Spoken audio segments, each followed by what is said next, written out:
এই যে দিদি ভাই দাদা ভাই ভিডিওটা শেয়ার করুন, লাইক করুন। মা এমনই, মা শব্দটা বাচ্চাদের সন্তানদের জন্য খাওয়ার জন্য হা হা করছে।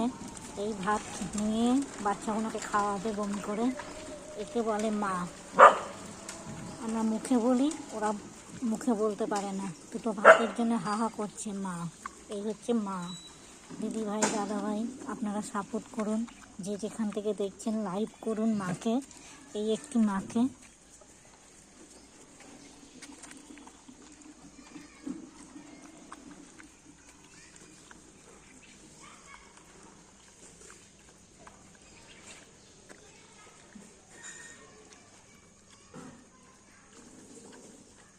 মা তোর কঙ্কাল হয়ে গেছে, হাড়গোড় বেরিয়ে গেছে মা, খেয়ে নাও।